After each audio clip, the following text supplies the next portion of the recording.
아들을 못 낳으면 존재 가치가 하나도 없는 것입니다. 얼마나 멸시를 당하는 그런 존재인지 모릅니다. 그래서 여러분 지난주에도 말씀드렸지만은 그 하갈 집에서 부리던 종에게도 멸시를 받지 않습니까?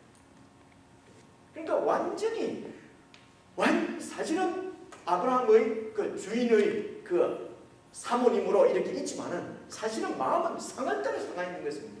완전히 밑바닥까지도 낮추어져 있는 것입니다.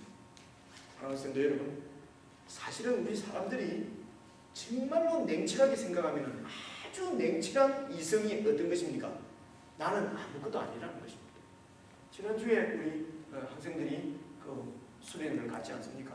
제가 수련회 강정문을 쭉 읽어봤는데 무슨 비디오를 봤는지 제가 잘 모르겠는데 내 존재가 정말 대단한 존재인 줄 알았는데 이 아이들이 말이에요. 이제 16살, 17살 넘는 아이들이 대단한 존재인 줄 알았는데 먼지보다도 못한, 티끌보다도 못한 존재인 것을 알게 됐다는 것이에요. 여러분, 이게 우리 현실, 우리의 상황을 직시하는 거 아니겠습니까?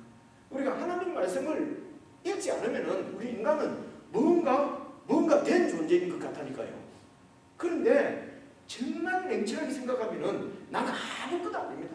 이 말은 정말로 아주 비천한 존재라는 뜻도 있지만은요, 이 말은 무슨 말이냐면은 하나님의 도움이 없이는 나는 아무것도 할 수 없는 존재라고 하는 것입니다.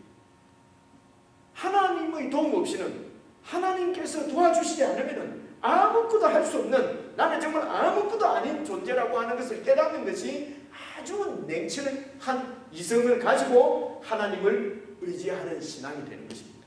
여러분, 하나님께서는 이렇게 정말 아주 냉철하면서도 그 냉철한 이성을 가지고 하나님을 절대적으로 의지하는 신앙을 가진 사람, 이 사람들을 통해서 하나님은 일을 하시는 것입니다. 하나님 나라를 세우시는 것입니다. 여러분, 대개 사람들은 자기 도취와 착각 속에 살아가는 경우가 많습니다. 옆에서 한 발만 떨어져서 보면은 무서워요.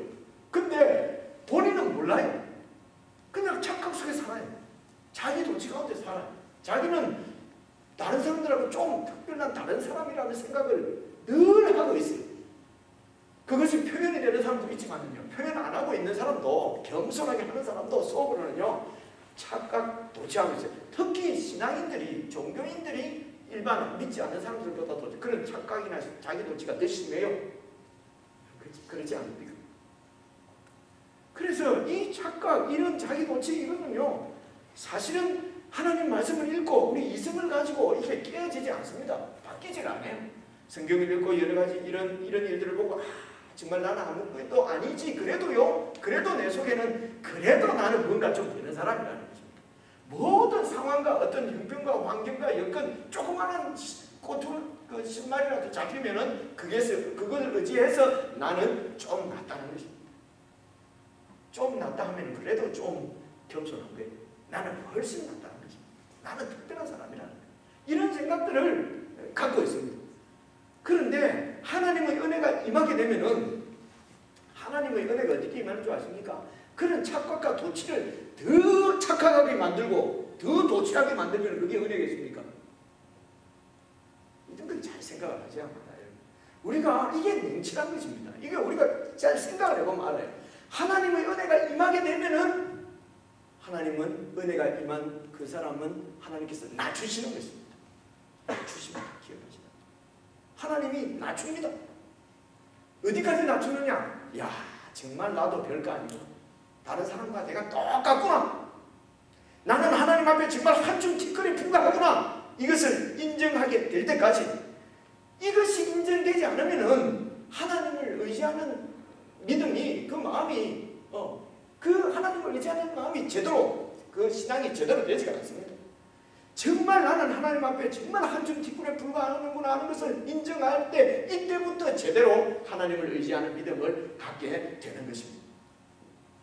그러므로 하나님은 지금 사라를 통해서 하나님 나라를, 하나님 예수 그리스도를 보내시려고 하는 거 아니겠습니까? 하나님 나라를 세우려고 하는 거 아니겠습니까? 절대적으로 하나님을 신뢰하고 의지하는 나라, 하나님 통치하는 나라를 세우려고 하는 거 아니겠습니까? 그 나라의 믿음의 조상으로 지금 사라를 세우려고 하는 것입니다. 그래서 사라를 철저하게 낮추시고 아주 수치스럽게 만드신 것입니다. 왜 이렇게 사라를 낮춥니까? 하나님께서 높여주시는 것이 참으로 높아지는 것이기 때문에 그렇습니다. 자기 도치와 착각 가운데 있어갖고 자기는 높은 줄 아는데요, 옆에서 다 비웃지요. 꼴불거리네, 꼴값 하고 있네. 근데 본인만 모르는 거죠, 본인만. 그런데 하나님께서 높여주시면은, 열국의 어머니가 되는 것입니다. 지금 사라를 사례라고 이름을 바꾸는 거 아니에요. 사라는 그냥 아주 존귀한 어머니라는 얘기예요. 사라는 열국의 어머니라고 하는 것입니다. 무슨 말입니까? 모든 열방과 민족들이 이 사라를 통해서 흘러가는 복이 바로 이 사라를 통해서 흘러가서 열방에게 복이 임하는 것이기 때문에, 그래서 복의 근원이 있는 것입니다. 복의 근원이 되는 것, 하나님이 높여주는 거 아니겠습니까? 여러분, 복이 근원이 되는 거예요. 나로 통해서 복이 흘러가서 사람들이 그 복을 받아 누리는 이 위치, 이 복의 근원이 되려고 하면은 자신을 의지하지 않고 철저하게 낮춰져서 정말 아무것도 아니구나, 그래서 하나님을 의지하고 신뢰할 때에, 그때의 복의 근원이 되는 것입니다. 여러분, 구약 성경에 하나님의 구원 역사를 쭉 이루어가는 그 여성들, 대부분 불임 여성이라는 거 여러분 아시죠? 그래서 제가 오늘 찾아보니까요, 신학 안에도 이 불임 여성 신학이라고 하는 것이 있더라고요. 그래서 그냥 이 불임 여성이 막 하나님 만났더만 애가 낳다, 나에게도 아들을 주시겠구나, 이거 하라고 지금 있는 것이 아니고요. 기본적으로는 그게 아니라는 거 하는 것입니다. 이 불임 여성 신학, 그래서 그냥 육체적으로 이렇게 아이를 낳을 수 없는 이런 육체적인 문제도 있지만은, 아이를 낳을 수 없는 상황 가운데 있는 여자들을 통해서 일하시는 분, 아이를 낳을 수 없는 상황 가운데 있는, 그러니까 예수 그리스도를 잉태한 마리아도 사실은 처녀로서 그 당시에는 처녀가 애를 가지면 돌에 맞아 죽는 것이에요. 있을 수 없는 일이 마리아에게 일어난 것입니다. 여러분, 예수 그리스도의 족보에 보면은 예수 그리스도가 유다의 자손으로 오게 되는데요, 유다가 다말 자기 며느리에게서, 아니 시아버지가 며느리에게서 잉태를 시킬 수가 있겠습니까? 이는 있을 수가 없는 일이에요. 사라뿐만이 아닙니다. 사라 바로 다음에 리브가도 한참 나이 든 후에 20년 후에 야곱과 그 에서를 갖게 되지 않습니까? 또 생각나는 사람이 누가 있습니까? 사무엘의 어머니 한나. 그래서 기도하는데 술 취한 사람처럼 그렇게 자신의 수치스러운 모습, 정말 이 수치를, 하나님 이 수치를 제하여 주십시오, 나에게 아들을 주십시오, 그렇게 기도해서 마침내 아들을 얻었어요. 어떻게 되겠습니까? 이거 내 새끼다 이라고 내 품에만 품고 있겠습니까? 그래서 바로 저때 돼서 하나님 성전에 바쳐버리잖아요. 하나님 것이라고. 한나가 그냥, 그래서 한나를 통해서 사무엘이 나오는 것입니다. 많은 여자들이 아이를 잉태하고 아이를 낳았지만은 아무도 사무엘이 되지는 못했습니다. 근데 불임 여성 한나가 그렇게 하나님 앞에 기도해서 하나님이 주신 아들, 그 아들이 바로 사무엘이었습니다. 이 사무엘을 통해서 구원의 역사가 이루어지는 것 아니겠습니까?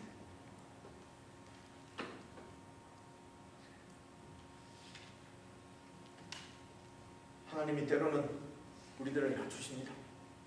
낮출 때에 우리 속에 어쩌면은 수치와 원망과 불평과 상처가 이렇게 우리에게 있을 수 있습니다.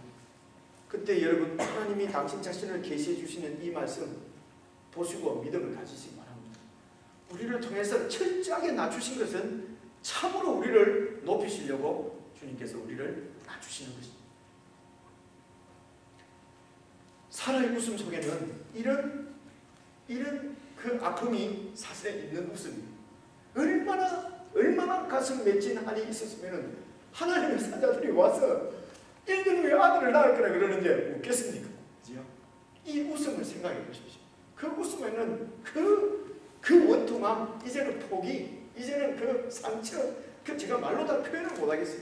그런 수치, 이런 것들이 담겨있는 웃음이 바로 오늘 살아있는 웃음. 어쩌면 살아는 희망은 바로 그 천사가 말해주는 대로 나도 아이를 가졌으면 좋겠다 싶은 희망이 있었겠죠. 그러나 도저히 믿을 수가 없어요. 왜 그렇습니까? 이미 나는 아이를 낳을 수 없는, 그래도 작년까지만 해도, 재작년까지만 해도 아이를 낳을 수 있는 희망이라도 있었는데 내 몸의 변화를 사라가 알았던 것입니다. 아, 이제는 아이를 가질 수 없구나. 여러분 17장에 보게 되면은 아브라함도 웃습니다. 한 장만 앞으로 넘겨보십시오. 17장 15절 보시겠습니다. 17장 15절 15절을 여러분 좀 읽어주시겠습니다. 시작. 하나님이 또 아브라함에게 이르시되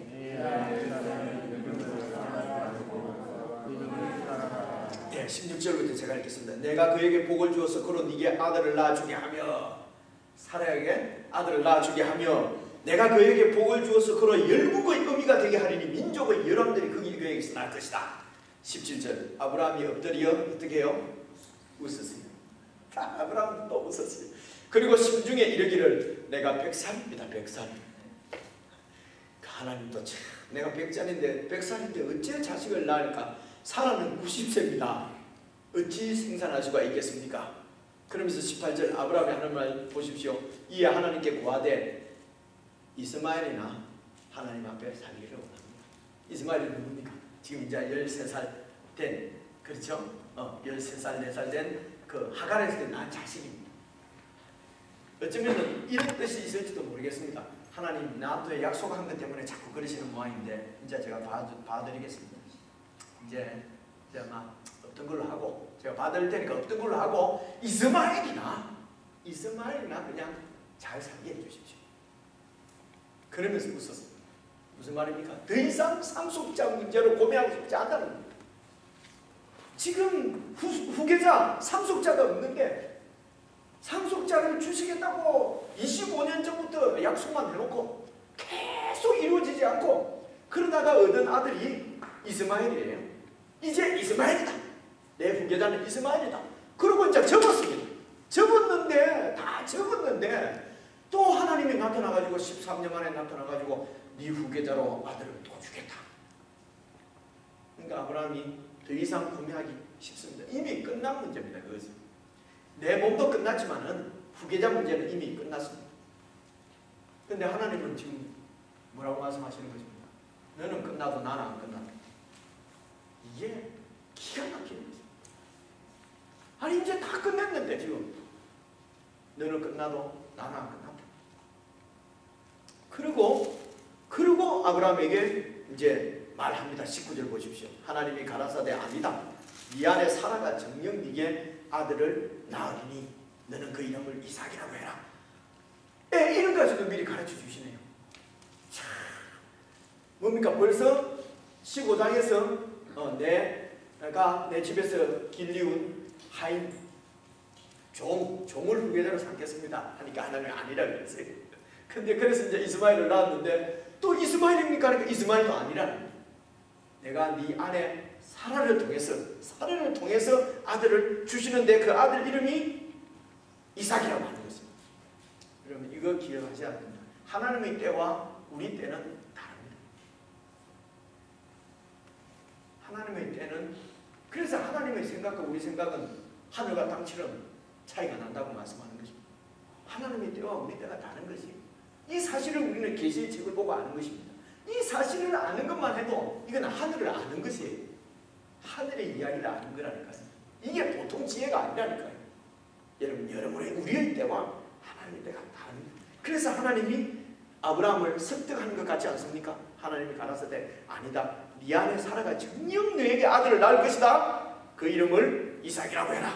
내가 그 이삭과 그 아들과 내 언약을 세운다는 것입니다. 내 언약은 사례를 통해서 태어나는 이삭하고 내가 언약을 세우는 것이지 지금 이스마엘도 아니고 엘리야살도 아니라는 것입니다. 나는 약속의 아들 이삭과 내 언약을 세우겠다는 것입니다.